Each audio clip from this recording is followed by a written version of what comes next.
Hello and welcome to Real Hi-Fi Help. Here having a look at Classé audio. So this is what I think about the sound. I feel that Classé is an interesting brand and it does some things that are kind of grabs your attention. I would call it a mid-budget sounding brand. I'm not talking about price, just mid, like a mid thing in the middle. And for a lot of people, that probably is off-putting, saying that it's really bad. No, it isn't. You can't call a lot of the gear that's on the market a mid budget sounding brand. It might be budget wise in the middle part, but not a lot of gear actually stays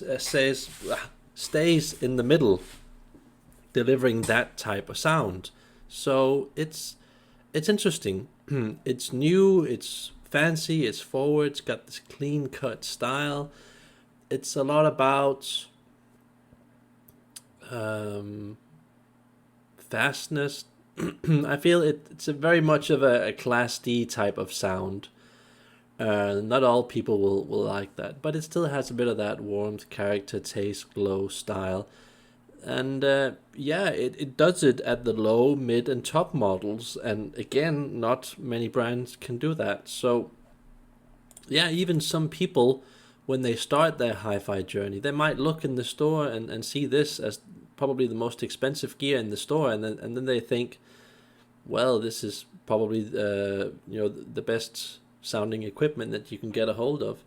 But trust me, it can actually get a hell of a lot better than Classé.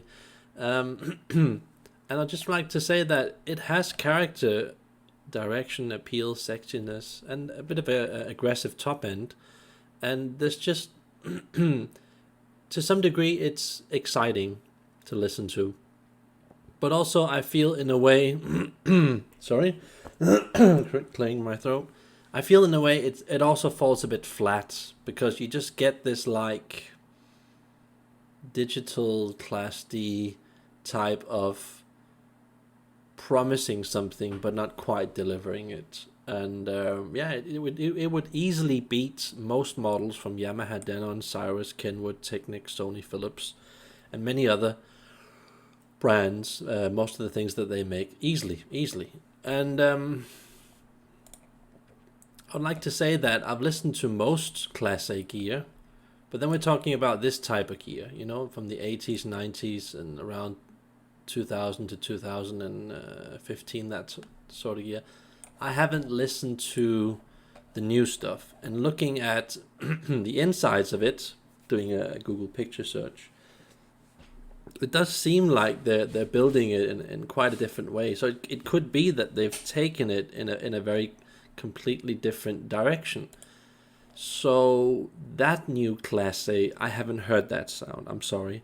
So you might want to totally reconsider everything that I'm saying here. This is just based on most of the products that they've made, especially around year 2000 to 2015. I'm going mostly from that sound.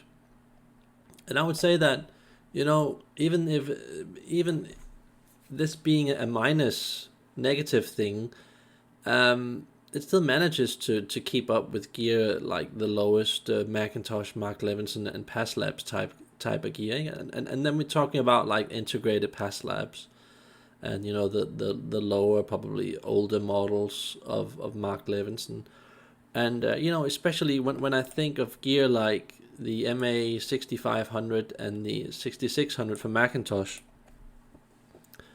They had potential. They did some things that were interesting. It kind of grabs your attention, thinking that, yeah, I can do something with this sound. There is hope. There is potential. But it's just not. When you get into Macintosh, I would say 7,000, MA 7,000, 8,000, 9,000. I just feel that it's a higher class of gear, generally.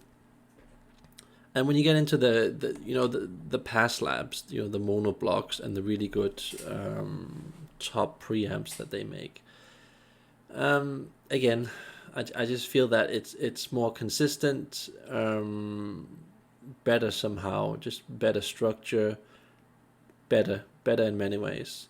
But it doesn't make Classé a really bad brand, not at all. And for me personally, having listened to most things on the market, and I'm talking about extremely good things, then when you go back to Classé, you kind of realize that even though you really liked it in the start and actually were considering buying it, I'm talking about me, I would still say that it just kind of seems pretend hi-fi Hollywood makeup type of sound, sound that travels on the surface, that seems good, the regular stuff that you hear at hi-fi shows, that where that regular hi-fi show sound that just doesn't really do it for me, but for a lot of other people it probably is impressive. And price, yeah, just I think the prices are a bit crazy. I get it, they have to earn money, the store has to earn money, so seeing it from that perspective, I guess it's all right price wise. The thing I don't really like with Classé is that I feel that for many years they've had like some of the longest circuitry that you can buy in equipment, and I just feel that there's just too much stuff going on in it. It's just too, when I say hi-fi, I'm talking about too much about the effects and everything that kind of seems good, but really isn't. And it's kind of interesting. It's a lot like when I hear top Nordust cables on systems that just don't really work very well with Nordust, where they, probably because it isn't the same type of sound, it isn't the same class of sound. You're just listening to the makeup effect of the sound, the hype.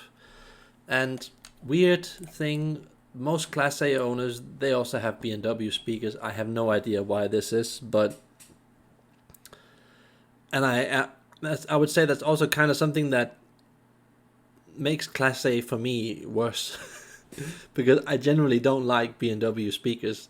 I've heard probably 2 or 3 B&W speakers out of the maybe 200 pairs I've heard throughout the years, and they sounded pretty okay, but those are usually not the ones that you get to hear with Classé.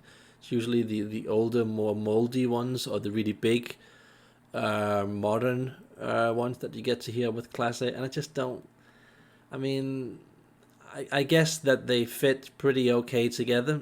I haven't heard Classé with a lot of other gear than B&W speakers, so it's also one of the reasons why I'm not so crazy about Classé, because I feel that when you have a B&W speaker, you just can't judge, the amplifier, the CD, the DAC, everything quite as good as you really want to. It kind of distorts the whole sound, creating a sort of an illusion working together with another illusion. Classé illusion, B&W illusion. Just two sort of things that go in a different direction but are still kind of the same, and it's like just confusing a bit. And funny thing is that I remember visiting my friend back in the day when we got to know each other. I think it was around 2008, 2009, and he had a Negra system and a Verity speaker, and then I said, wow, this is really good. And that was me not having listened to a hell of a lot back then. And then I asked him, how does it compare to Classé? And then he just gave me this look like I was on drugs, going insane or something like that. And it took me a while to kind of understand what he meant, what he really meant by that, because looking back at that, I really realized that he was right. It is pretend hi-fi for a lot of people who have been in hi-fi for many, many years, who have listened to, all the brands that I usually rave about. it isn't the best, but it also isn't the worst. It's kind of a middle ground thing where it has some potential. It does some things that are impressive and fun, exciting, and flashy, and yeah. And speaking about that, if Classé was a car, I would call it Alfa Romeo, because it's flashy, it's modern, it's not consistent, it loses its value fast, but the owners want to sell it for more than it's worth. I see a lot of people who try to sell their Classé used, and they never really get rid of it because I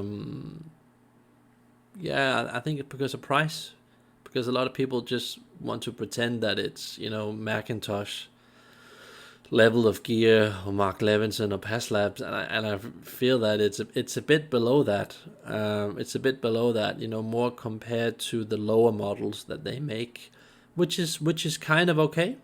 That stuff is kind of okay, and just not overly impressive. Just interesting, especially to start with. If you went from a really basic couple of $100 system to Classé, I mean, anybody would then think that, wow, I need this. This is great, and it's got the display. It's fast. It just kind of appeals to a younger audience, and I get it, but for me, it's like it's just a product. It's just a makeup type of sound, doing some interesting, cool stuff, but just not really consistent. It doesn't really feel like a close companion that you can trust, and that you can just keep on developing that relationship and just go deeper and deeper and deeper. It just feels a bit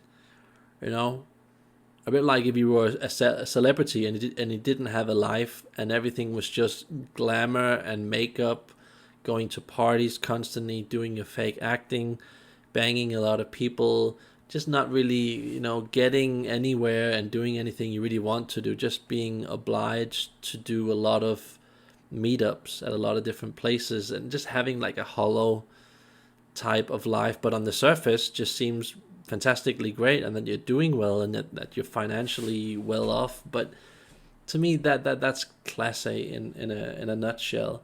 And just want to remind you guys, if you stayed this long in the video, that I have not heard the new Classé sound, so it could be that you have to ignore everything that I have to say in this video and just look at it from a totally new time. It could be that you have to do that. It could be that I'm wrong, that the new gear is a lot more evolved, a lot more organic, a lot more interesting. It could be. And I just want to tell you guys that